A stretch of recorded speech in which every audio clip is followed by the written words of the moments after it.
Hello, and welcome to another episode of Boundless Body Radio. I'm your host, Casey Ruff, and today we have another amazing guest to introduce you now. Dave MacLeod is a professional all-around climber based in the Highlands of Scotland. Dave has been engaged in climbing for 27 years and has successfully conquered challenging boulders, sport climbs, and mixed climbs, including free solo climbs on routes that have really cool names like Rhapsody, Project Fear, and Anubis 12, recognized as one of the most arduous mixed climbs globally. Wow. Dave has also established a reputation for his expertise in training and improvement within the climbing community. He possesses an undergraduate degree in sports science and physiology, a master's degree in sport and science in exercise science, and a master's degree in human nutrition. With a blogging and vlogging career spanning 15 years, his two books, 9 out of 10 Climbers Make the Same Mistakes, and Make or Break, Dave has achieved international acclaim as a top-selling author on training and injury prevention in climbing. When not engaged in climbing, Dave dedicates his time to studying and writing about sports science and nutrition, and also enjoys spending quality time with his wife, Claire, and their daughter, Frida. You can find Dave on his website at www.davemacleod.com. Dave MacLeod, what an absolute honor it is to welcome you to Balanced Body Radio. Thanks very much. Good to be here. It's really great to have you. It was a total accident in the way that I found you. I believe I was searching some information about a guest that I'd hosted a few weeks ago. His name is Paul MacLeod. Not the last name was not spelled the same way. I must have put carnivore or keto or something in the title because he is like basically a rancher in Alberta, Canada, not necessarily like super well known in the world for many things. And I didn't put the location Alberta. So yours popped up as the first thing. I'm like, okay, not same guy. I don't think so. Let's click on this website. I see you on your own website hanging from this giant rock with like no ropes, nothing underneath you. And I'm like, who is this guy? And I start researching you and watching your YouTube videos, the way you explain diet, how you've come around to using ketogenic and eventually carnivore diets, the way you explain the science and your own anecdote was fascinating. I'm so honored to have you here on the show. So glad I found you. Yeah, it's funny. I mean, I've actually listened to your podcast periodically for quite a long time, as I do many other nutrition podcasts. But I'm sort of aware that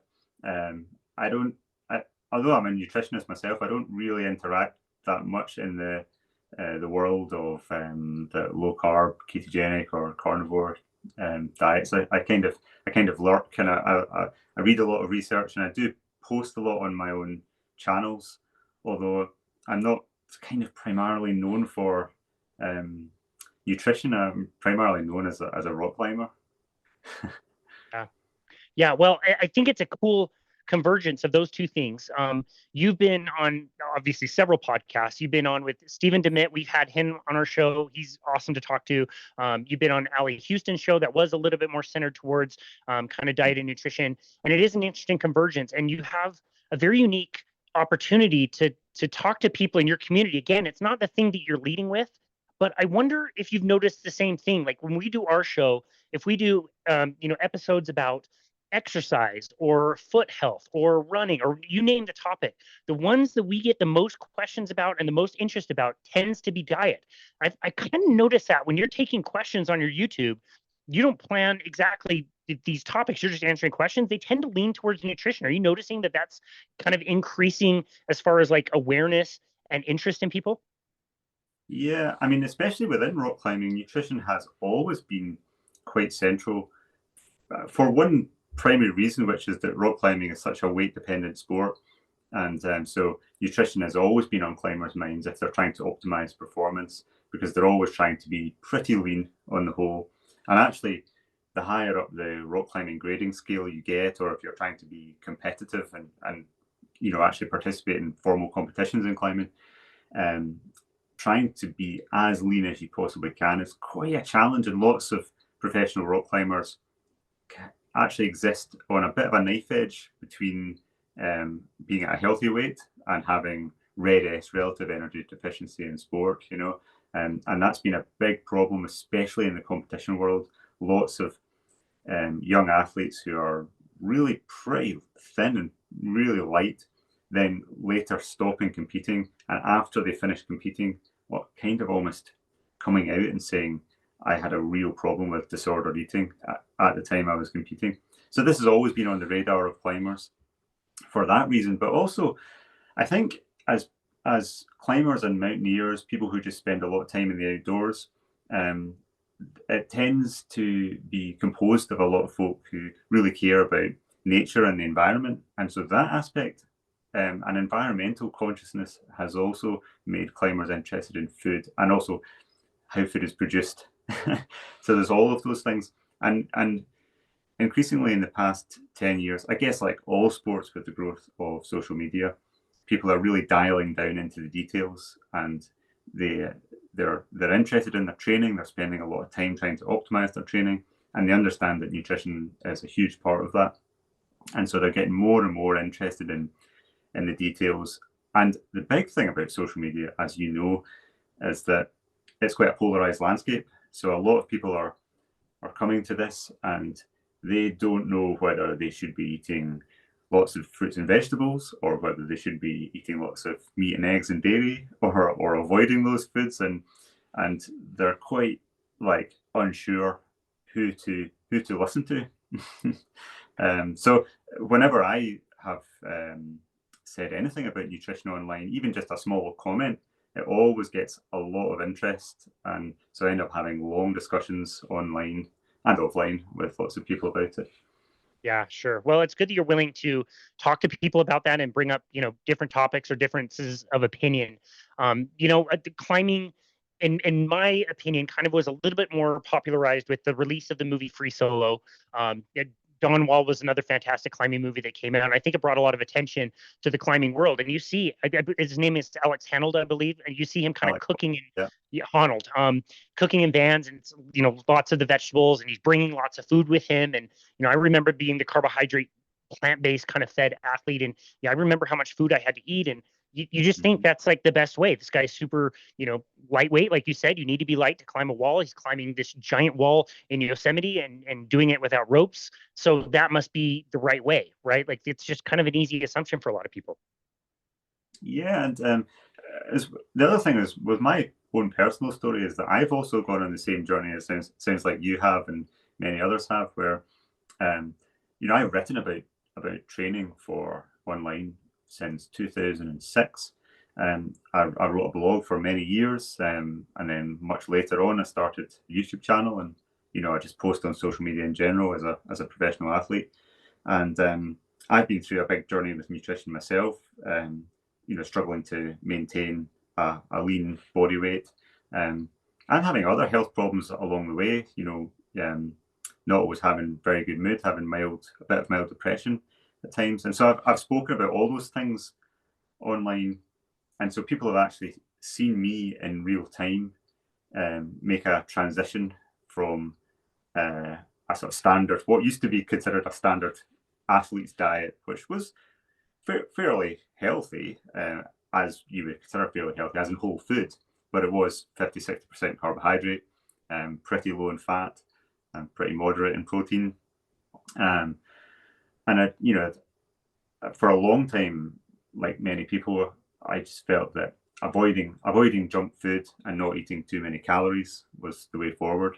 And so in my first book, that's my first book there, and there's a short section in it on nutrition that has those recommendations, really, to eat half your calories as carbohydrate, to avoid junk food and try to eat whole foods, and try to look after your nutrition. But that was the bottom line. So people have seen me move away from that and then move into a series of experiments, which, because I sort of live my whole life these days in public on social media, especially on YouTube, I've kind of documented them along the way.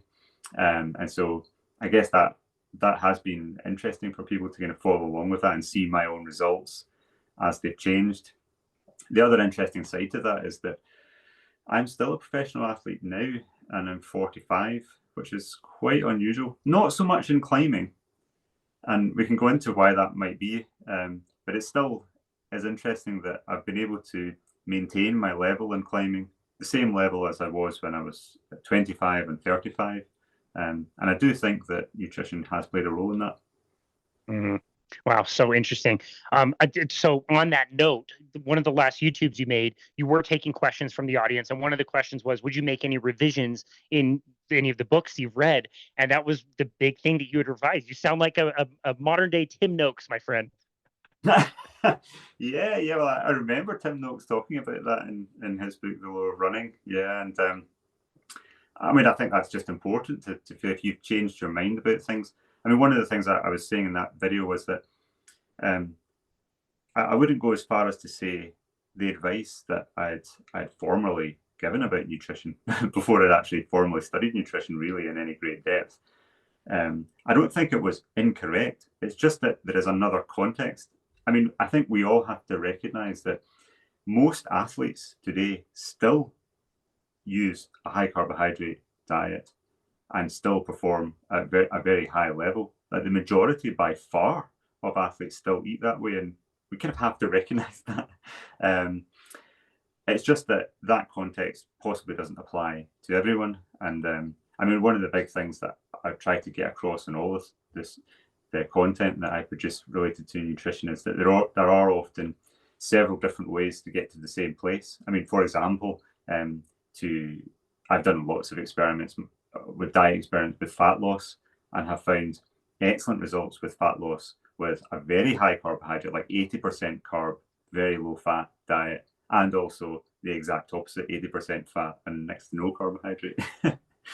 So those two extremes can work. I mean, I have a preference, and I can tell you about those experiments and how they went and why I would definitely prefer the high fat version to the high carb version. But you can still get to the same place. And I did. I mean, for 20 years as an adult, almost 20 years, I ate a high carb diet myself. And although I would say I struggled with weight, I struggled with mood, I struggled with skin issues, I still was able to function, and I still was able to climb at a world-class level.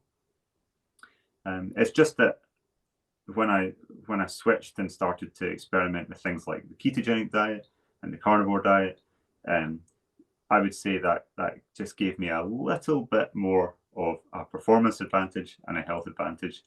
And it just made the whole job of managing my body weight and my performance a lot easier.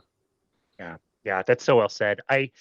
People like Professor Bart K, that talk about combining fats and carbohydrates together into diet. That's what really gets problematic. And yes, you can go low fat, high carbohydrate, especially with weight control. When we're talking just about kind of weight control, you can bring your weight down. That will work. You might become malnourished. You might have other issues that come along with that. You can also go low carbohydrate, be high fat. That will also work. But if you're combining those fuel sources, like a standard American diet, a standard, United Kingdom diet over there, that's where you're going to run into like lots of different problems. And I do want to deep dive into nutrition with you, but I also want to hear a few of your climbing stories. What was it like to get into climbing? What was the gnarliest climb you've ever done? I mean, I think Free Solo came out like 5 years ago. I watched it when it came out. My palms might still be sweaty from watching it that long ago. I don't do well with heights, so I don't know how you can handle some of the situations you get yourself in. Yeah. Well, I'm 45. I started climbing when I was 15. I come from Glasgow. It's the biggest city in Scotland, but it's just on the edge of the highlands of Scotland. So the mountains are not far away. And so I was lucky to cycle out of Glasgow on my bike and discover the mountains. And I remember going to this cliff called the Martin Rock, which was not far away from Glasgow, and seeing these two climbers on the wall, like hanging, trying to make some moves, and they weren't getting very far, and I could see they were struggling to make any progress. And I was just standing watching them. I'd never seen rock climbers before, and I just was kind of transfixed. I think I was at the right age, 15 years old, where something in your life is going to come along and it's going to grab you and make you think, wow, that's interesting. I'll follow that. And so it just came at the right moment. So I just stood there and I said, whatever that climb is, I'd love to do that climb. That just looks amazing. And I didn't know at the time that was actually the hardest rock climb in Scotland. Wow. So by just that coincidence, my very first climbing goal was a really hard piece of climbing. And, once I found out that was the case, that it was such a hard climb, it was kind of too late to reel back. It was just like a bit of a dream that was like set in my head, so I started kind of working towards that. Eventually did that climb. And in Scotland, if you're a climber, because we have quite a mixed climate. We have a lot of rain. We have, the famous thing was 4 seasons in one day in Scotland. So the weather's all over the place. So you tend to do a bit of everything. So some days it's good to go rock climbing and bouldering, which is short, technical, very hard climbing. Sometimes it's better to go soloing in the mountains because it's dry and sunny. Sometimes it's better to go ice climbing.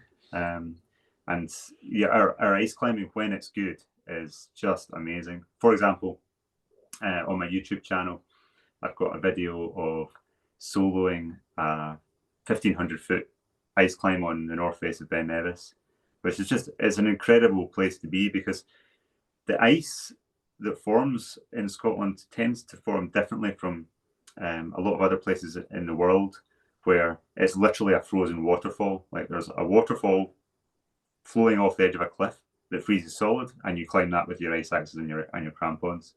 But in the north faces in Scotland, we tend to have the cliff is wet from the rain, and then it will suddenly freeze and it will snow on it, and so it sticks to it, and then it will rain again, and then it will snow again and rain again, and so you end up with like ice that's kind of like polystyrene stuck to everything, and it covers all the rock. But it's really nice to climb. You get first time placements with your ice axes, so you're just going up this big vertical sheet of ice that covers the whole cliff. Everything's white, and it's just beautiful to climb. So you can just climb for hundreds and hundreds of meters, and it's actually relatively easy, but it's hard to find any protection to attach a rope to. So sometimes it's actually safer just to climb on your own, because if you're roped to a partner and one falls, then maybe you both fall. Yeah, wow. I got a sense of that, and I was watching some of your videos. Your videos are very well done. I remember the name. What was the name of the climb again? Ben Nevis? Yeah, a route called Orion Face on Ben Nevis. Yeah, Okay. It was actually climbed a long time ago. It's not a particularly hard route, but just going to go and climb it solo. It kind of, from the, someone was filming me climbing it with a drone, and it looks like really kind of big and dramatic, and that is how it feels when you're on it. You just feel like you're a tiny dot on this big face. That's one of the best things about climbing, is that the mountains always humble you. You're just this little vulnerable person sort of scraping your way up this big ice cliff that just feels huge, and the drop below you is huge. I mean, one of the things, like if you climb on the Alps, and I recall like climbing on the north face of the Eiger in Switzerland, and on the sort of steepest part of that face, and there's a lot of rockfall on the cliff. So actually being on the steepest part is safer because you're out of the way of the rockfall. It just goes past you in the air. So I remember seeing a block the size of a fridge freezer fly past me, and it just drops and drops and drops until you can't see it anymore. Then you hear this little speck as it hits the ground, so many hundreds of meters below you. So the scale of big rock faces is something that's really, really amazing. It looks incredible. Again, you'll never catch me up there. The video that I saw, I believe it was dry, so it must have been one of those dry, sunny days. You were doing it free solo. You said that the route that you were taking was an easier route, and you could see that there's big holes. I wouldn't call it easy by any means, but you are doing it free solo. And so, even if it is a quote unquote easier route, the consequence of making a mistake, obviously, is quite high. What does it feel like? Obviously, and again, in the movie, you're in the video, you stop and you say, like, I'm in this place. I know I still have 1,000 more moves to do. What is it like to feel that sense of, I don't know, like presence? Like you have to just focus on this one next move. I don't know if you can replicate presence like that. Yeah, I mean, I think rock climbing does lend itself to helping you get into that sort of flow state, really, of feeling that the only thing that matters in your entire world is the next hold. You can't think about what's hundreds of meters above you. You don't know what's hundreds of meters above you. You have to take every move as it comes, every foothold. And with rock climbing, as you're taking each handhold, as soon as you reach and you place your hand on a hold, if it's on real rock, you're really feeling for the texture of the rock under your fingers. So as you take a handhold, your mind is just thinking about how the rock feels under your fingers, the friction, and how to place your fingers on the hold, how to grip the hold, and how secure it feels. And it's the same when you place your feet. So the action of moving from hold to hold just keeps you very, very centered in the present in that moment. And when you're climbing solo is a funny thing. It's not something that's well suited to everyone. To be honest with you, even in the climbing world, it's slightly controversial, more so than it ever used to be. It used to be pretty normal. Like if you were a rock climber, you know, the idea that you should be able to solo at an easier level than your maximum grade is sort of par for the course, really. But today it's actually more controversial. People think it's like, well, some people think it's irresponsible and you shouldn't do it. I think they maybe don't really understand much about rock climbing if they think that, but it's maybe not for everyone. So you have to have a level. You do have to have a level of confidence in your own ability, and you have to have an ability to commit to the situation you're in, to realize that once you start and you're going up, you're committed, and to be able to be relaxed about that. And you have to kind of think, well, now I'm climbing. Whatever is going to happen is going to happen. But it's not as if you're resigned to things not going well. You should not be there if you feel like there's really any significant chance of you not being able to get up the climb. But also when you're free soloing, you never really should do a move that you couldn't climb down. And I have done that before, climbed for hundreds of meters, and then there would be something slightly unusual happened, like the weather is not looking so good, or I come across a block which is wobbly and loose and it's not safe to pull on, and I'll just down climb the whole thing. Wow. Is that harder? That's got to be way harder. It is a little bit harder if you're not used to it, but that's another aspect of your training, if you like, as a rock climber, that you have to be good at. If you do that kind of climbing, you really have to be good at down climbing, almost up to the same level as you can climb up. Wow, that is absolutely fascinating. Did you ever have a moment? I never really thought about this, but did you ever have a moment where you were halfway up and you started to feel like I can't get up and I can't get down, like a sense of panic? Never when I've been soloing. No, I think if that had happened to me, then I would consider that I would have made a major mistake to ever put myself in that situation. The closest I've ever had to that happening was, again, when I was on Ben Nevis, climbing in winter on ice. But when I was really young, when I was like 18, I'd only been climbing a few years. But I was quite confident ice climbing. But I just didn't have that rounded experience to be able to relax and stay in the present. So one of the things with soloing is that you kind of get into a rhythm. You know, you're moving up, and it's easy not to be scared because you're still taking another hold and moving up. So you're like, with every move, every second, you're getting closer to the top, and you're like, this is working, it's all working, and it just keeps you focused on the next move. So I did this section where I climbed over a free hanging icicle that was pretty steep and quite hard, and I remember climbing over it thinking I would not like to try and climb back down that. I could do it in extremis, but I really don't want to have to climb down that. And then as I climbed up this slightly easier section above, the sort of ramp of ice, I came to another steep section, like a little vertical section, just to get over into the easy snow that led to the top of the mountain. And with the way Ben Nevis is shaped, it's like a big humpbacked sort of dome with a steep north face. So if it snowed, there's a big area of plateau on the top that gets a huge dump of snow. And if the wind changes or it gets up, all of that snow just gets transported and dumped over the north face. And the wind was starting to move. So there was just plumes of spindrift snow just pouring down the cliff. And it just started. And because it funneled down the line of this ice climb, that's why it's there, is because it's a kind of drainage point, if you like. There's almost like a river of snow just pouring off this steep bulge that I had to climb. And I kept going round the corner trying to climb it, and the snow was like piling up against my chest and pushing me away from the wall. And you can't look up because you're getting a face full of snow. And my hands were getting very, very numb. And so I kept reversing back around the corner to this little alcove where I could hide. And it was the having to stop and be almost distracted by the thought of like my position and how committed I felt. And all of a sudden, I was soloing a hard climb in winter for the first time. And so I started to feel that in my mind.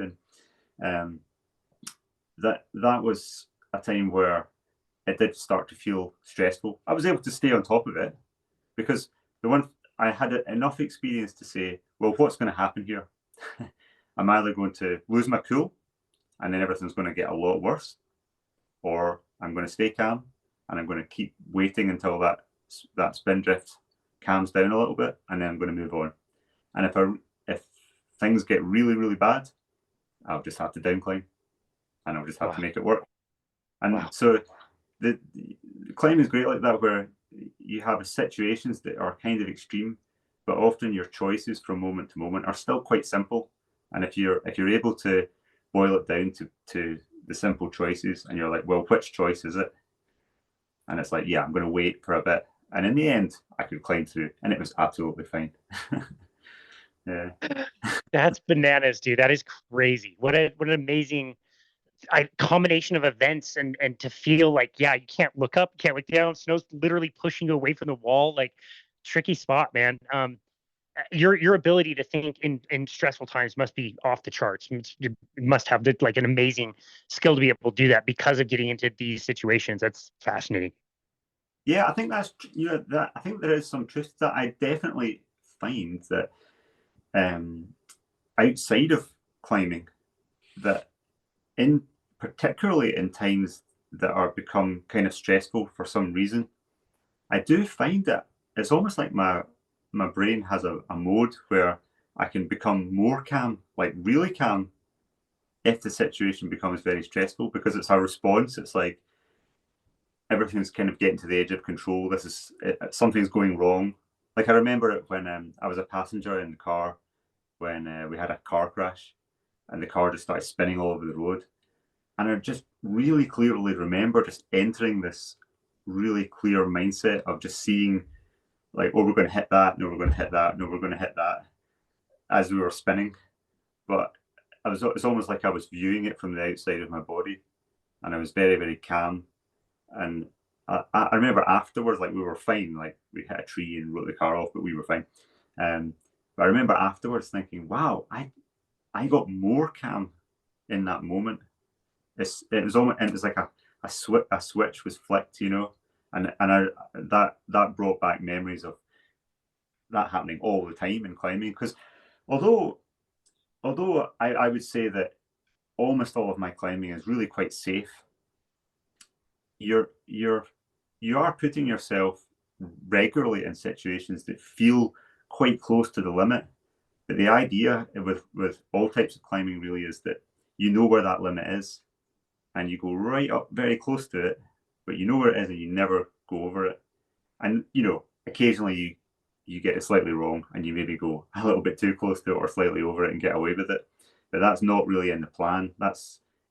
Hard rock climbing is not about being reckless or irresponsible or taking big risks with your life. That's just not what like 99% of rock climbers want to do. But you are going into situations that do feel quite scary, even though there's a lot of that. You usually have many ways to get out of the situation you're in. Interesting. Wow. I did want to ask you about your book. Besides the part about nutrition that we can talk about, what are some of the mistakes that most climbers make that you decided to write about in your book?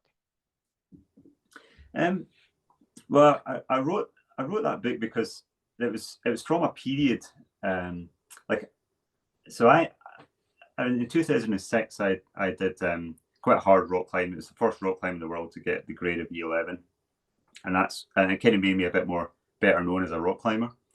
And after that period, I was going around the UK doing lots of coaching with climbers, and I just found myself saying the same things over and over again. And from that, it came the idea of a book. And what I realized, at the time I had just graduated from sports science as well, and I was reflecting on everything I'd learned in my sports science degree. And what I could really see was that A lot of the studies on tweaking small aspects of training were not inconsequential, but they weren't really big effects. It wasn't like big hitter things. And really, it was more behavioral aspects of people's lifestyle and routine, their habits basically, that really determined that those were the big things that really made people go from like one level to, stratospheric improvement. and it was those things that I was saying to people. For example, one of the fundamentals of hard rock climbing is your fingers can never be strong enough. You have to have really strong fingers to be able to hang on small holds with as much force as possible. So the very best rock climbers can hang on one hand on a 20 millimeter edge and do a one arm pull up on that. And actually the best rock climbers today can do that with a 10 or maybe even 20 kilo dumbbell in the other hand. So they can hang well more than their body weight on one hand on a small edge.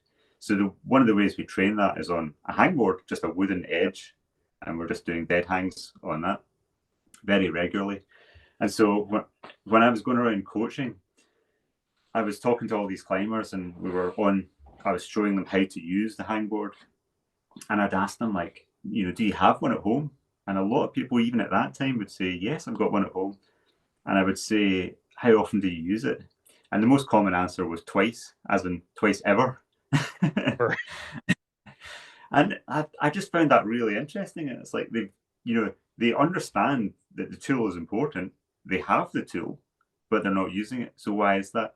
And they would say things like, well, it's in my garage and it's got all this mess around it, or it's a bit cold down there, or it's away from the family and it's a bit antisocial to go down there. And I realized that that was really the determinant of what was holding people back, was if they took their hangboard and took it out of their garage and put it in their kitchen, then their trajectory might change. And other things like just actually spending time with athletes in your sport who are much better than you. Simple things like that. I mean, that's just a brain dead simple thing to do, but the habits of other people just totally rub off on you. And I've seen that with like my own climbing partners. I mean, I remember going through this whole phase when I was at university. When I started university, I was not climbing at a high level yet. I was still just a relative novice. And I went as a young student in the same way that all the other students went. I was like going to the pub a lot, and I would drink beer, and I would do some training and then, just stop and have a laugh. And all those things were great. But by the time I finished university, I was still kind of spending time with all the same people, but I'd made a lot of progress in my rock climbing, and I'm starting to look at doing the hardest routes. And I just started to realize like what a massive difference there was from the people that I spent time with as a climber when at the start of university versus at the end. And what a big influence that potentially could have on my own behavior, what was normal, and I remember climbing with a climbing partner who had bipolar disorder. Wow. And we were on some hard winter climbs, trying new routes, stuff that had never been climbed before. And so when you're doing a new route that's hard, you're kind of pushing into the unknown. You don't know if it's possible. You're moving away from your protection below that's clipped to the rope. And the higher you go, the bigger fall you're going to have. And so it feels like psychologically, you have to be really forceful to want to push on. And I remember my climbing partner, when he would have his mania days, he was just like on fire. And it was amazing. Like, you would watch him climb, and you just had this feeling, we're going to get to the top today. So you're swinging leads, like he would lead a pitch, a rope length, and then he makes an anchor, and then you lead the rope length of the climb. And so when there's that energy between you, you just feel like everything's working, and it usually does. But when he had his lower days, I remember actually being on this new route in the Cairngorms, and it was a blizzard, and I was almost at the top of this route, but I was also at the hardest part. And I remember him shouting like, "Oh, the weather's getting really bad. Let's just abseil off." And I just thought, yeah, actually, let's just abseil off. And I always remember regretting that, like, and thinking, I think if he'd just said, keep going, I would have kept going. Yeah. So things like that. So my book was really filled with all of the examples of how lifestyle choices and training choices can set your direction in training and then lead to quite wildly different results. Yeah, wow, that's amazing. And perfect segue into nutrition. Tell us about how you came to learn about this quite different way of eating, ketogenic and eventually, carnivore diets, especially with like formal training in nutrition that you got, which surely would have been pushing a different way than where you ended up. Yeah. I actually started, well, I did a master's degree in nutrition. I returned to university to do that in 2016. And that was after, a year after I'd first experimented with a ketogenic diet. And so that by that point, I was in my late 30s. And I would say throughout my 20s, I did what most athletes who struggle to be lean but need to be lean like do, which is I would intermittently restrict my calories quite heavily, and I would walk around just a bit hungry most of the time. and what was always interesting to me was that it didn't matter whether I was at the upper or lower range of my normal weight distribution, my normal weight range. I would be just as hungry at either end of the range. And that didn't seem to make sense to me. Like, it felt like if I'm like 5 or 10 pounds heavier, I should be a little bit less hungry. Yeah. But it didn't seem to work like that. I was just always hungry. And I just thought, well, I just didn't have an explanation for that. But it was always a little thing in the back of my head that was a little bit like, there's something I don't understand here. But that strategy did work for me in my 20s. But I found that once I got to 30, 32, 34, it seemed to take more calorie restriction to get less result. And I found that my weight was just creeping up despite trying harder and harder to keep it down. And I reached a point where I was like, okay, I need to go to square one and look at this problem properly. Because, I mean, I regularly, I'm a professional athlete, so I regularly have every year, or really constantly, you're constantly sort of appraising the whole of your approach to training and saying, out of all the suite of components of things that are holding my performance up, where are the strong areas, where are the weak areas? And they shift and change from year to year. Some years I might have, a little bit stronger shoulders and body. Some years I might have a bit stronger fingers, depending on injuries and training and climbs that I've been doing. But I just found that more and more, it was just body fat percentage. It was just creeping up, and I knew that was the main factor that was holding me back. That's not the case for some other rock climbers. I think good rock climbers are sometimes self-selected for those who find it easy to be lean. That wasn't me, so I was a little bit of an outlier for that. So I was having difficulty with that. And that was what made me try the ketogenic diet. And I can't remember what the trigger was to try that diet specifically, but I thought, I'll try it for a month. The first time I tried it, I just didn't adhere properly. I didn't get carbs low enough. And so like I went down a pound and didn't feel very good. Felt a bit, the classic carb fueled athlete, slightly deprived of carbs. So I just didn't feel very good. And then after 4 weeks, I gave it up. And then about 6 months later, after reading a bit more, I thought, no, I can see that a lot of people are saying in the initial adaptation, if you're moving away from years and years on a high carb diet, you possibly need to go in pretty hard with a sustained period of carb restriction. And 1 month would be the absolute minimum to even come back to feeling normal. And you're looking at more like several months. So I thought, well, okay, let's do like 6 weeks or 2 months or something, and let's be stricter on the carbohydrate. And it was good because I was going on a trip to Switzerland to go bouldering on my own. So I was away from family I was away from a normal food culture. I was staying on my own in a little apartment, so I could buy food and only have that food in the place I was staying.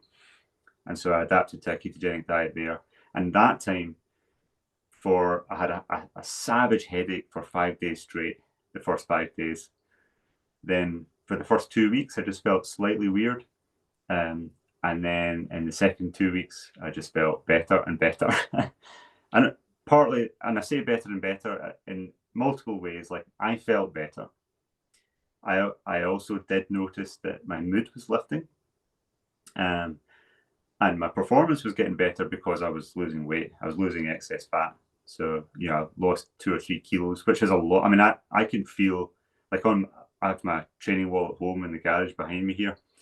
And if my weight fluctuates by 1 pound, I can tell how much my weight's fluctuated by to the pound based on how I climb on the board outside before I even go in. I can just tell exactly. It's very, very sensitive to weight. So I'd lost like 2 or 3 kilos, and it made a big difference to my climbing. But the real kind of light bulb moment was, for all the years I'd been a climber, I'd always be quite anxious about the calories that I would take out to the crag or out on the mountain with me during the day. I would always take 1,000, 1,500 calories with me for a long day out. Just lots of carbs and sugar mainly. Usually some proper like food, like a big sandwich or something that has some meat and some vegetables in it, but a lot of carbs as well. So I'd taken boiled eggs, and I remember going out and I was climbing on really hard stuff for several hours until I was quite exhausted. And then after I couldn't do the hardest stuff anymore, I was going around this forest looking at all these other climbs, all these other boulders. So I was like clambering over boulders up and down hillsides for the whole day. And it was almost dark, and I got in my rucksack and I put my head torch on, and my box of boiled eggs fell out of my bag, and I went, oh, I forgot to eat my lunch. And that was like the moment where I was like, that has never happened ever. So that was and it sounds like a small thing, but it was a really big deal. That's when I knew there's something different here, of that freedom from the hunger. And I realized that I'd done a lot of hard stuff that day, but I'd had a steady energy supply despite the fact it had been 8 hours plus since I ate a couple of boiled eggs that morning. So that's what made me think, I think I'm going to follow this for a little bit longer. It's so awesome. Yeah. When you start getting to that level, for me, it was cycling, and you just go on a ride. You don't think about when you're going to eat, if you need to stop, what you ate before. You just go on a ride. It could be 10 in the morning or 2 in the afternoon. It could be 2 hours or 3 hours. Like you have that constant energy source, and it feels so amazing to transition over if you give it enough time. I mean, I just saw another article in a cycling magazine that was based on a study that just came out that, people that ate low fat versus low carb had no difference in VO2 max when they tested after 5 weeks of being on these particular diets. It's like you can't do that after 5 weeks. You're not going to see anything. You need a longer time to adapt. Yeah, absolutely. And for me, like the weight thing was just such a huge thing. That would be really different for if you're comparing like an endurance cyclist who's already lean going from a high carb diet to a ketogenic diet. I mean, they may not see any massive improvement. It may only be a tiny improvement, but it might take them a year or maybe more than that to see anything. For me, it was a little bit different. The weight thing, because I had excess fat, because it matters so much in my sport, and that the ketogenic diet helped me to get leaner. That made that was a big driver really to sort of fuel my interest in it.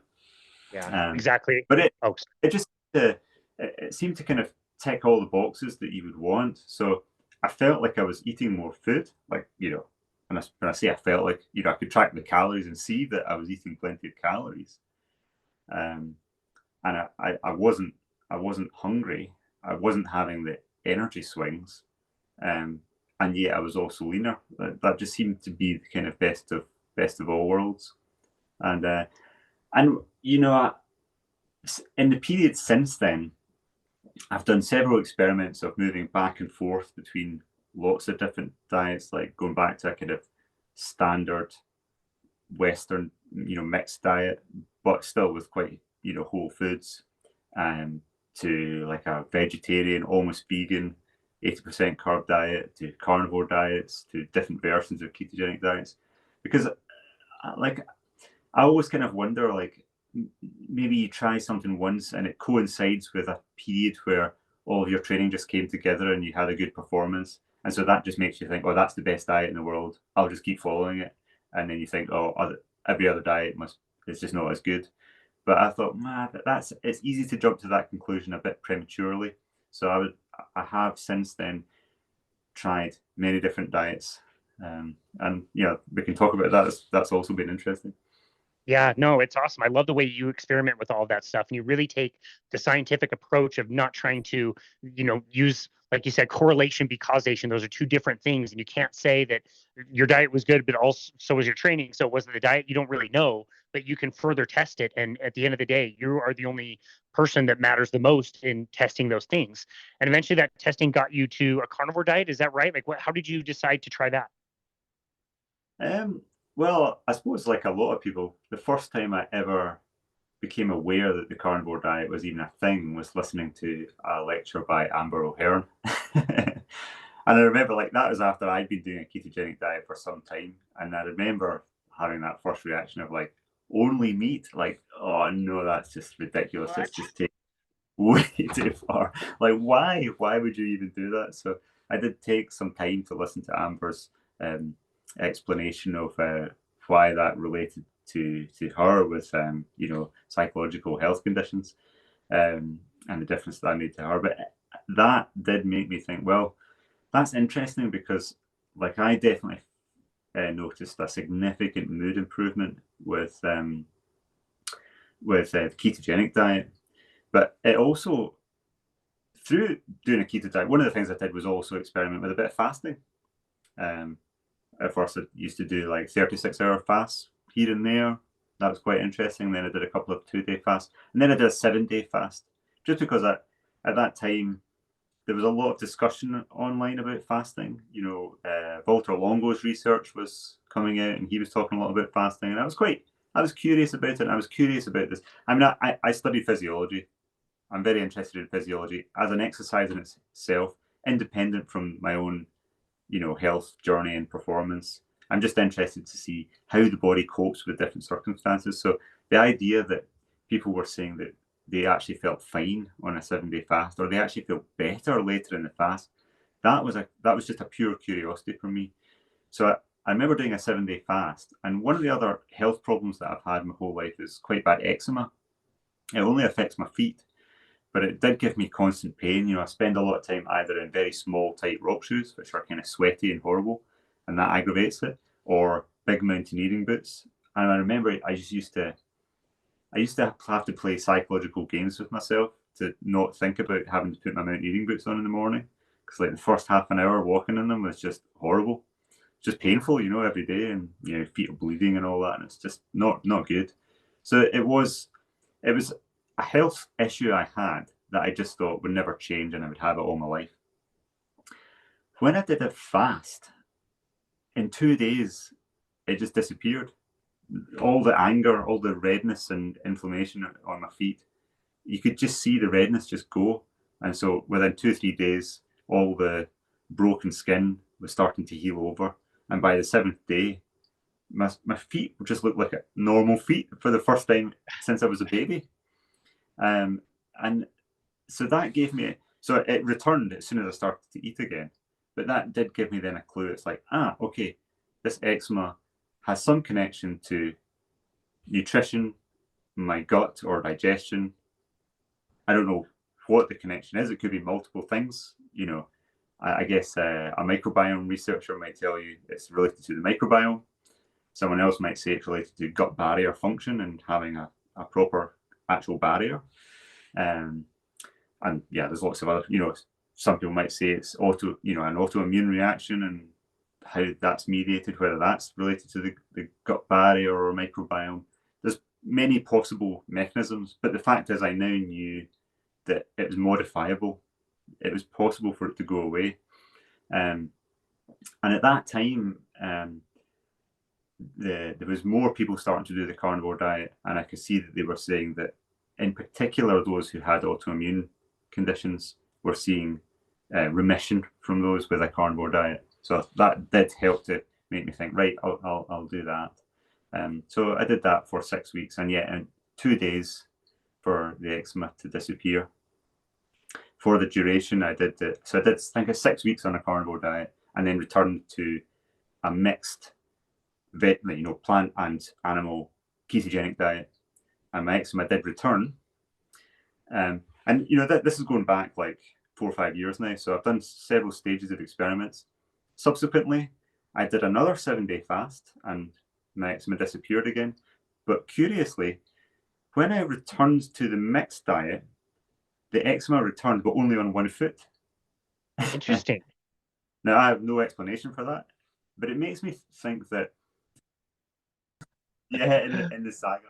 I was saying that it gave me this clue that the eczema, I think, is kind of on a knife edge between, flaring up and actually disappearing.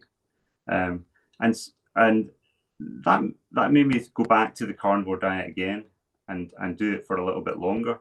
So I did another round of carnivore diet for 6 to 8 weeks, I would say, and my eczema disappeared. And then I reverted to a mixed ketogenic diet again, but this time my eczema stayed away and didn't come back. And I was able to eat a whole range of vegetables, and even refined carbs, sugar, wheat, all these things, and the eczema did not return.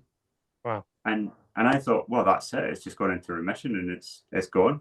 And I had that for a whole year until last spring.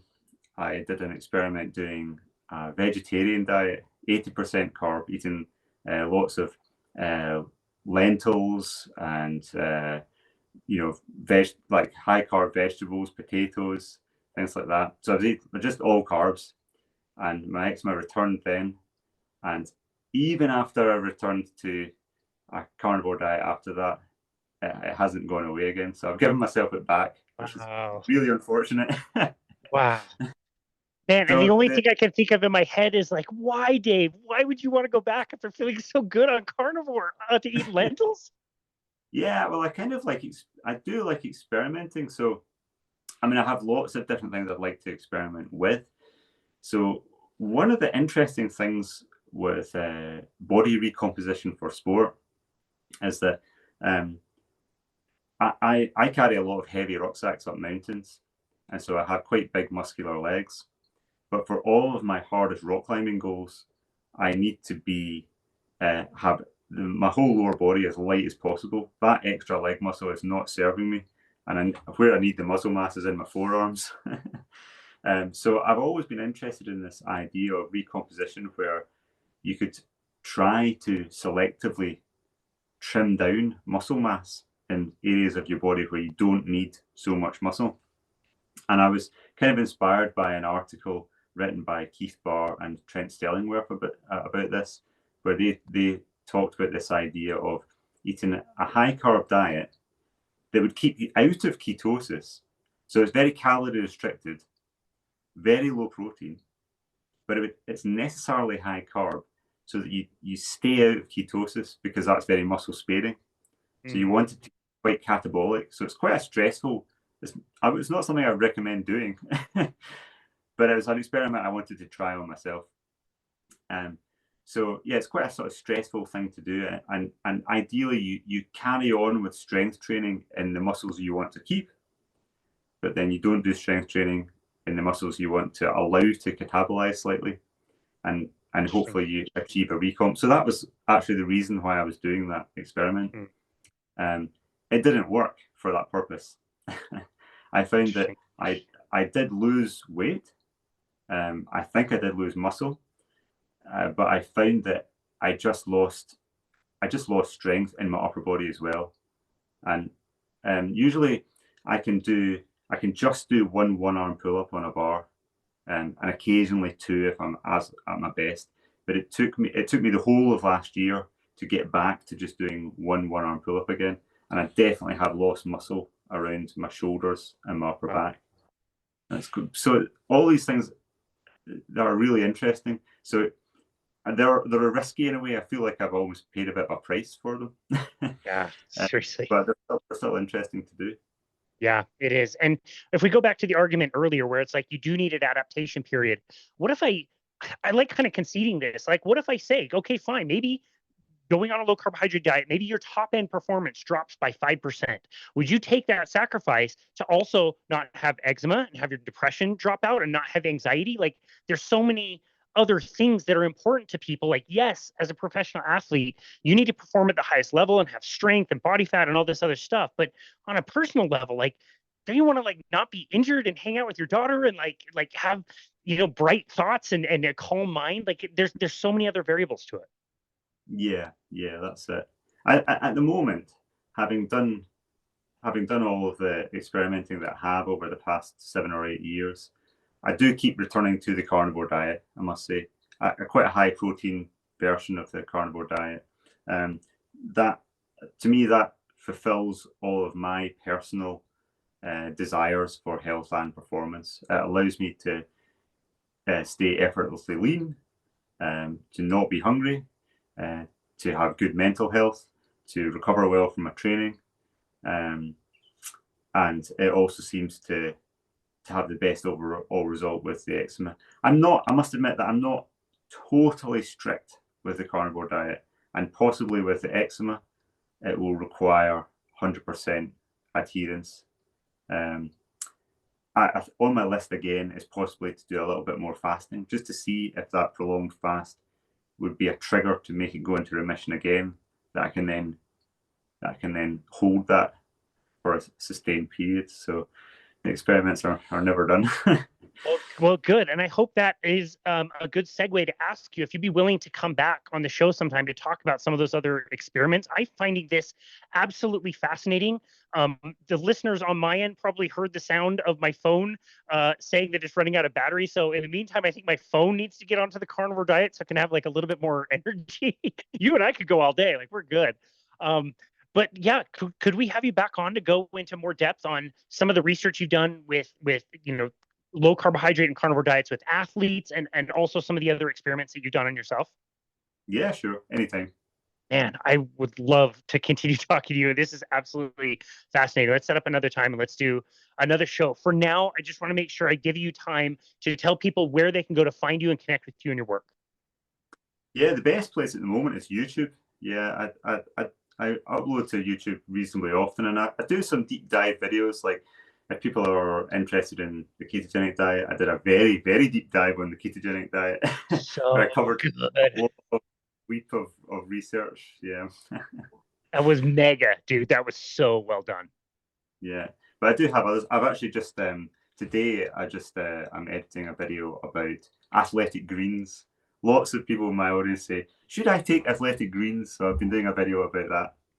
I can't wait for that one. I get asked that all the time. I've got my own opinions, but I'll be very curious to hear yours as well. Yeah. Have you experimented with them on yourself recently? No, I haven't, and have no intention to.